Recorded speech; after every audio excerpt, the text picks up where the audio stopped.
자, 지금까지 얘기한 거를 봐서 그러면 코칭의 정의와 코칭의 철학이 뭔가를 우리가 생각해 볼 수가 있죠.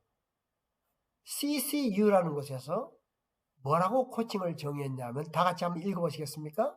코칭이란 코치와 발전하려고 하는 의지가 있는 개인이 잠재 능력을 최대한 개발하고 발견 프로세스를 통해서 목표를 설정하고 전략적인 행동과 그리고 매우 뛰어난 결과의 성취를 가능케 해주는 아주 강력하면서도 협력적인 관계다. 이렇게 아주 복잡하게 나열해 놨습니다.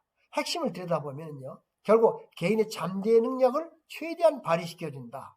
그리고 어떤 프로세스를 통해 가지고 목표, 전략, 설정을 잘할 수 있게 해주고 뛰어난 결과를 만들게 해주는 협력관계다. 이런 뜻이 아니겠습니까?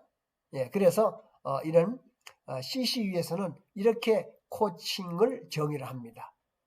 그 다음에 코치들이 많이 가입되어 있는 국제코치연맹에서는 세계 많은 유수한 코치들, 많은 기업체에서 많은 작업을 하고 있는 코치들이 그 집합체인 국제코치연맹 ICF에서는 이렇게 얘기를 합니다. 전문적인 코칭이라는 것은 인생, 라이프, 경력, 커리어, 그 다음 비즈니스, 조직에 대해서 탁월한 결과를 달성할 수 있도록 지속적으로 전문적인 관계를 맺어가는 것이 바로 코칭이다. 이렇게 정의를 하고 있습니다.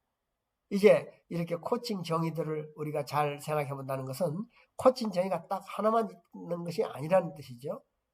자, 그러면 한국 코치협회에서는 뭐라고 코칭을 정의하고 있느냐? 코칭이란 고객이 삶의 문제를 해결하는데 스스로 자신만의 방법을 찾아갈 수 있도록 도움을 주고 또한 실행력을 높여주는 코치와 고객 간의 대화 프로세스라고 이렇게 정의를 내리고 있습니다. 이렇게 놓고 봤을 때 우리가 여러 가지 코칭 철학에서 하나의 그 키워드를 끄집어내면서 정리를 해볼 수가 있습니다. 에노모토 히데다키라고 하는 이 일본의 유명한 코치죠. 아시아에 처음 코칭을 도입했던 분이기도 하고 마법의 코칭이라는 책을 써서 베스트셀러가 되어서 전 세계 아니 아시아권에서는 코칭의 아버지라고도 볼 수 있는 에노모토 히데다키는 코칭의 정의에서 뽑은 철학을 3개를 만들었습니다. 첫 번째, 사람은 누구든지 무한한 가능성을 갖고 있다. 두 번째, 사람의 필요한 답은 그 사람 안에 있다는 거지. 그래서 그 사람 안에 있는 그 힘을 이끌어내주기 위해서 세 번째로 파트너, 다시 말하면 코치가 필요하다고 얘기하는 것입니다. 그래서 사람은 누구든지 무한한 가능성을 갖고 있고 그 필요한 답은 그 사람 안에 있는 거기 때문에 그 안에 있는 사람을 끌어내줄 수 있도록 작업하는 것이 바로 코칭의 철학이다. 첫 번째, 무한한 가능성. 두 번째는 모든 답은 그 사람 안에 있고 세 번째는 그 답을 이끌어내기 위해서는 바로 대상, 즉 그 상대할 수 있는 코치가 필요하다. 이렇게 해서 코칭의 철학이라고 너무나 잘 알려져 있는 그런 내용이 되어 있습니다. 그래서 한국 코치협회와 우리가 지금 작업하고 있는 웰 코칭의 철학을 한번 비교해 보겠습니다. 한국 코치협회에서는 모든 사람은 창의적이다라고 얘기하고 완전성을 추구하자고 하는 욕구가 있다고 생각하면서 누구든지 내면의 자신의 문제를 스스로 해결할 수 있는 자원을 갖고 있다고 생각하고 있는 게 한국 코치협회 생각이라면은 웰 코칭의 코칭 철학은 고객 내면의 본심에 대해서 우리는 많은 관심을 갖습니다. 내 안에 나라고 하는 게 과연 누구냐? 그래서 저는 내가 누구인가를 360개의 답을 쓰라고까지 합니다. 내 안에 내면 안에 있는 우리가 평소에 느끼지 못한 그런 신비한 힘이 있다. 이것을 우리는 신성이라고 하기도 하고 이건 우리는 하늘 부모님이라고 하기도 하고 내 안에 있는 본심이라도 얘기하기도 하고 여러 가지로 얘기할 수 있겠죠. 어쨌든 내 안에 내 스스로 인간적으로 생각할 수 없는 Holy Spirit, 성스럽고 강력한 힘을 가진 신성이 있다고 보는 것입니다. 그래서 웰 코칭에서는 그 본심의 영향력을 확장하도록 코치가 도와줘야 됩니다.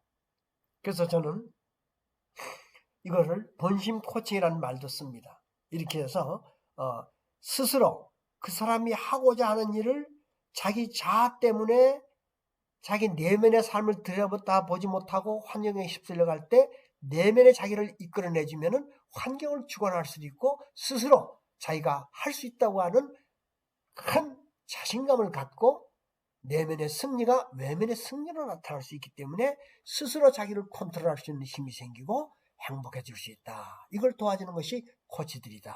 이렇게 규정을 좀 짓고 있습니다. 그래서 웰 코칭과 일반 코칭의 차이가 정확하게 뭐냐고 물어본다면요. 보통 코칭은요, 대단히 인간 스스로가 모든 걸 할 수 있고 그 안에 힘이 있다고 생각하기 때문에 무척 인본주의적 사고를 갖고 있습니다. 그래서 이 인본주의적 사고는 뭐냐면 무한한 가능성을 갖고 있기 때문에 누구의 도움, 코치의 도움을 받으면 자기는 정말 모든 걸 다 이룰 수 있다라고 생각하고 있죠.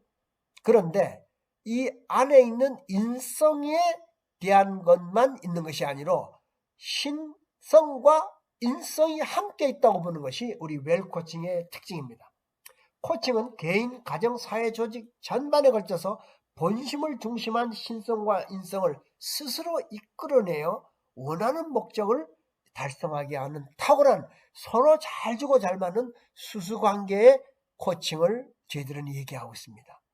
이래서 인본주의적인 코칭을 신인본주의적인 코칭으로 우리가 승화시켜서 정말로 내 원하는 것만 잘할 수 있는 것이 아니라 내 원하는 것이 과연 내 안에 계신 신성과 내 안에 계신 본심이 정말 지지하고 원하는 것이냐 하는 것을 캐치하도록 깨닫도록 얘기해 주면서 작업을 하는 것이 웰 코칭의 특성이라고 생각해 보시면 되겠습니다.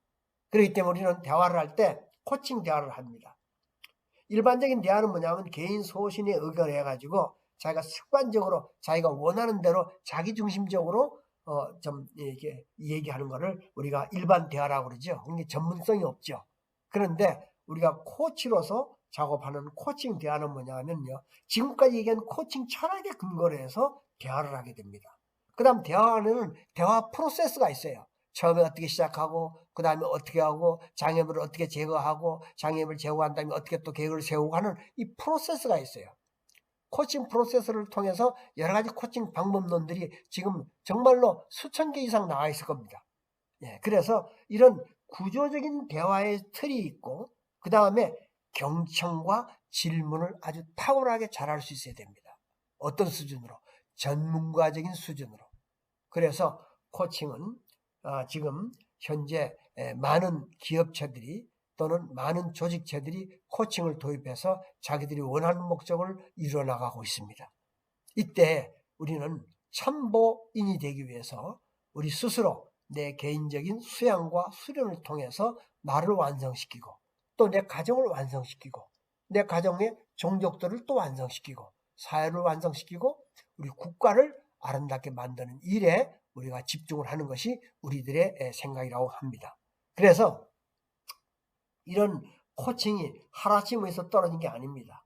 코칭의 역사를 한번 얘기해 보면 아주 고전적으로 올라갑니다. 심지어는 소크라테스 같은 거는 소크라테스의 대화법을 우리가 삼파술이라고 그러지 않습니까? 소크라테스가 얘기하는 것은 이래라 저래라가 아니고 마치 아이를 낳는 것은 산모가 아이를 낳고 산파는 아이가 낳는 산모를 도와주는 거 아닙니까?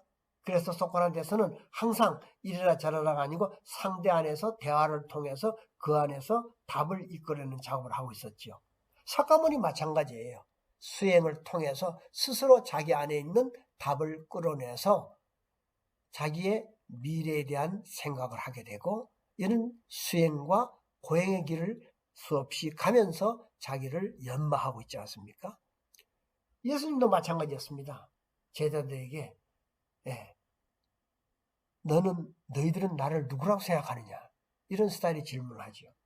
원초적으로 성서에 보면은 아담 해와가 타락했을 때 하나님께서 이렇게 질문하십니다.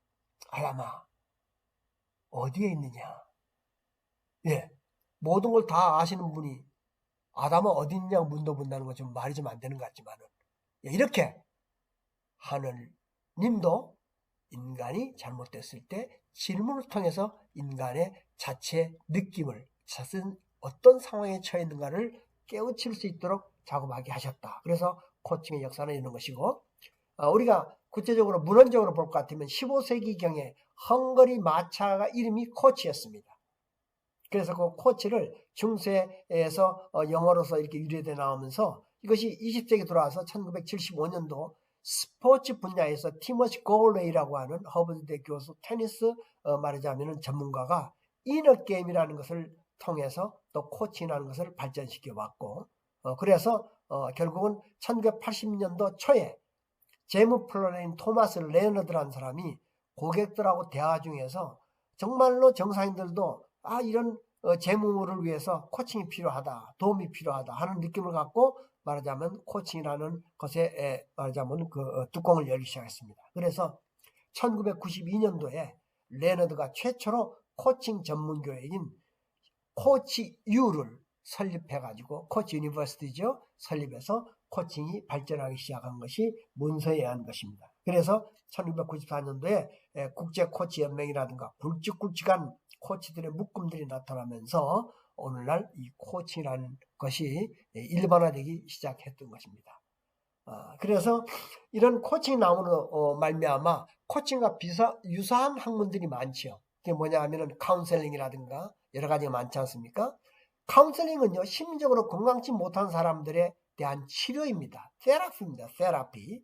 그리고 주로 카운셀링은 과거에서 해답의 원인을 얻지, 과거 지향적인 요소가 많다면은, 코칭은 코치 받는 사람 자신이 스스로 문제를 해결할 수 있는 주체를 보기 때문에 과거보다는 앞으로 미래 어떻게 할 것인가에 집중을 하죠. 그러고 난 다음에 그 한 걸음 한 걸음 나갈 수 있도록 해서 치유가 아니고 미래에 할 일을 계획하고 갈 수 있는 그런, 말하자면 스스로의 그 길을 갈 수 있도록 도와주는 것이 코칭이라면은, 카운셀링은 과거의 문제를 끄집어내서 그걸 갖고 실제 내담자에게 답을 제시할 수 있는 그런 입장까지 갑니다. 그래서 결국은 치료하고 그 다음에 주로 어떤 문제가 있었느냐 하는 문제 중심의 일을 본다면은, 코칭은 뭐냐 하면은 개인을 임파워링 시켜서 문제를 해결하는 데 중심을 두고 작업하는 것이